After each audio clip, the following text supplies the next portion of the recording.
Quentin Michelet, ingénieur chez Sphero à Paris à l'occasion de la Paris Games Week. Donc le baby 8 est là sur le plateau, n'arrête pas d'évoluer, en plus d'être maintenant programmable pour faire plus Jedi au possible. Hein. Il s'accompagne d'un bracelet Force Band qui permet de le commander à distance. Ah, génial. Donc là, sur le plateau, il va nous faire une petite démo. Donc alors en fait c'est facile, hein, il y a un système d'aimant pour l'accrocher au poignet. Ouais. Donc on le clipse comme ça, on ajuste. Et ensuite il faut sortir son bébé 8. Ouais, il faut écarter les verres. On va faire un peu de place parce que généralement il en faut beaucoup. Ouais. Je vais allumer mon force pen. On va entendre la petite voix. Donc alors pour l'instant c'est en anglais, mais en fait on est en train de travailler sur les traductions pour pouvoir donner au public en français. Donc on va choisir de contrôler le robot. Ouais. Ça y est. Donc là on va...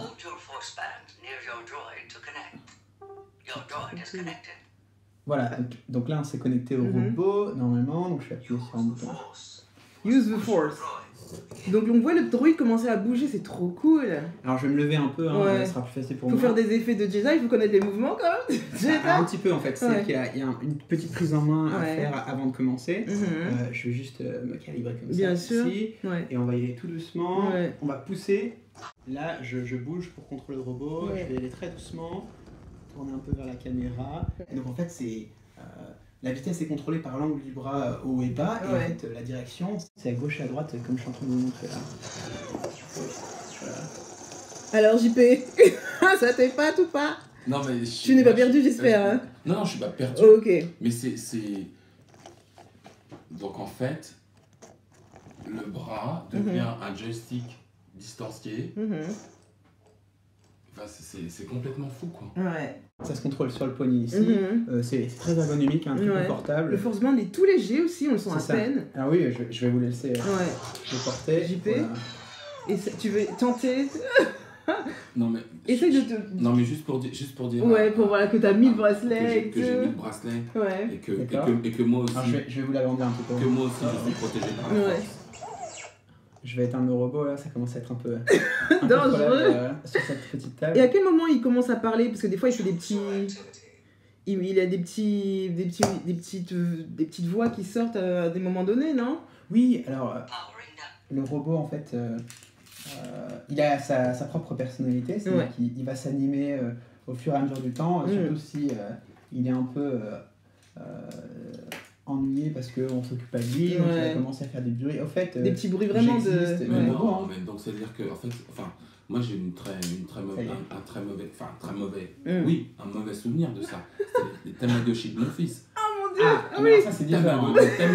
Tamagotchi, les Yu-Gi-Oh qui se mettaient en colère parce que c'est clair, parce que je les nourrissais pas et tout. Et les crises de larmes parce que le Tamagotchi et le Yu-Gi-Oh, je sais plus de Tamagotchi, je était mort. Oui, c'est vrai. Mais et t'imaginais, je me rappelle les profs qui disaient mais éteignez-moi ça. Donc j'ai vécu des trucs de fou.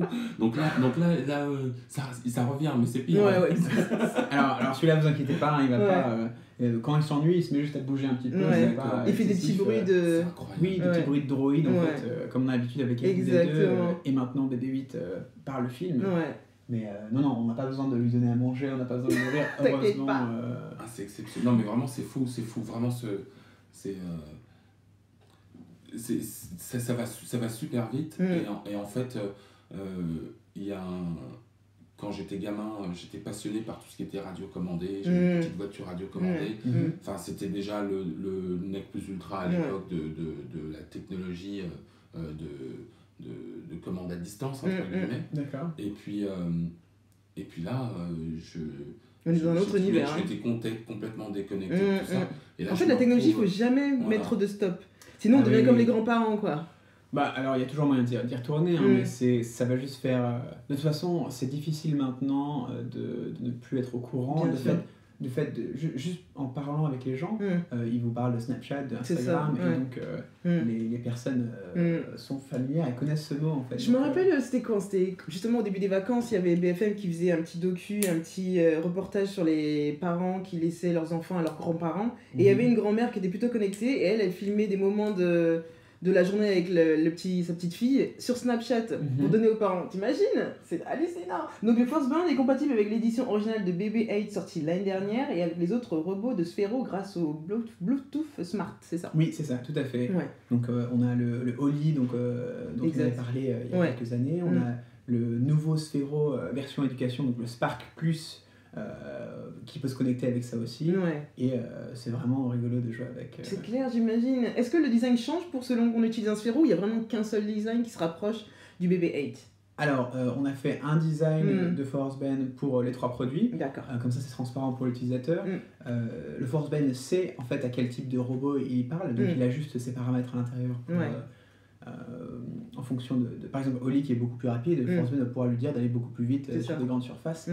Et un truc que je me demandais aussi en utilisant ça, je me disais, à quand la possibilité de filmer à travers les yeux d'un BB-8? Alors ça, c'est une très bonne question. C'est pas une question que je suis sûre que je sois la seule à avoir posée. Non, alors... des projets fous en fait, on en a beaucoup effectivement. Ça c'est une des choses que on a commencé historiquement à regarder. Alors ça fait un moment. Le problème c'est que la technologie est en train d'arriver au point où ça va être possible, mais c'est pas encore complètement. D'accord. Parce qu'il faudrait intégrer une caméra dans la petite tête qu'on peut retirer, on précise, hein? C'est ça. C'est ça. Ça c'est très difficile technologiquement parlant. C'est tout petit. Faudrait les demander aux réalisateurs de films là. Ils mettent toujours des mini caméras dans des bagues ou dans des colliers. Il faut leur demander comment ils intègrent des petites caméras comme ça dans. C'est possible. Ça a l'air toujours facile et possible. Et sinon donc. Un produit Sphero qui puisse filmer, même en dehors du BB-8, c'est possible? Vous êtes c'est quelque chose sur lequel vous pensez? C'est quelque chose qui nous a été demandé beaucoup et qu'on a recherché, mais on n'est pas encore satisfait de ce qu'il y a sur le marché, comme je disais, en termes de solutions pour nous. D'accord. L'édition spéciale BB-8 Battle Worn est déjà disponible, vendue avec le bracelet. Le prix? 229 €. 229 €, c'est un pack sur la boutique en ligne de Sphero, sur l'Apple Store, Amazon.fr, Disney Store, ainsi que chez Colette. Est-ce que vous présentez là sur la Paris Games Week d'autres produits sinon? Alors, donc on a nos 4 produits phares qu'on présente. Donc on a le Sphero, le original qui nous a lancé en tant qu'entreprise. La petite boule là. La petite boule qui roule, tout à fait. On a Oli, donc, qui est un tube avec 2 roues dont on avait parlé, qui est super costaud, un peu 4x4, qui va très vite, qui est complètement 4x4, sauf qu'il a 2 roues. C'est ça. Il est beaucoup plus commode à utiliser quand même que le Oli, hein, je trouve. Oui, effectivement. Donc ensuite, notre 3e produit, c'était BB-8 qu'on a sorti, et donc maintenant le Forsben qui va avec. Et on a aussi le Sphero, donc Spark Edition, qui est un Sphero transparent qui permet aux enfants d'apprendre à programmer, d'être vraiment attirés par tout ce qui est robotique, etc., en voyant l'intérieur du robot, l'intérieur du chargeur. Donc les cartes électroniques sont exposées, ils peuvent regarder, ils peuvent voir quand le robot fonctionne, ils peuvent voir les engrenages tourner, et c'est un côté fascinant pour eux, ça les attire. Parce que c'est important de visualiser, surtout quand on est jeune, de voir ce qu'on fabrique, ce qu'on fait, c'est important de le voir, visualiser. Oui, alors, c'est-à-dire que beaucoup de personnes ont réalisé qu'il fallait commencer à apprendre aux enfants toutes les technologies, la programmation. Vous, ça fait depuis le début que vous le faites en plus. Alors moi, pas du tout. Hein, non, mais je veux dire au Sphero. Ça fait depuis longtemps. Ça fait 3 ans que je suis à Sphero, donc ça fait un petit moment aussi. Qu'ils le font. Mais la programmation, en fait, c'est quelque chose qui est devenu très important pour les cours. Ça va arriver, je pense que ça va arriver au bac aussi à un moment, dans plusieurs années, mais ça va arriver là aussi en tant qu'épreuve à part entière. Il faut vraiment commencer à apprendre aux enfants à programmer, et donc c'est l'objectif de ce robot. Alors aux États-Unis, on a des cours spécialisés avec ce robot Spark, on les vend en pack pour que les professeurs puissent apprendre aux enfants à programmer dans différentes interfaces. Donc une, c'est un peu comme Scratch ou Blockly, je ne sais pas si vous connaissez, c'est des blocs qu'on fait drag and drop, on les prend, on les dépose, et puis après les enfants mettent les paramètres. Et par exemple, on crée un petit labyrinthe, et le robot doit rester dans le labyrinthe, donc les enfants apprennent à programmer le robot pour rester dans le labyrinthe. Et c'est bien. Ensuite, on peut faire du code pour les enfants qui sont un peu plus âgés.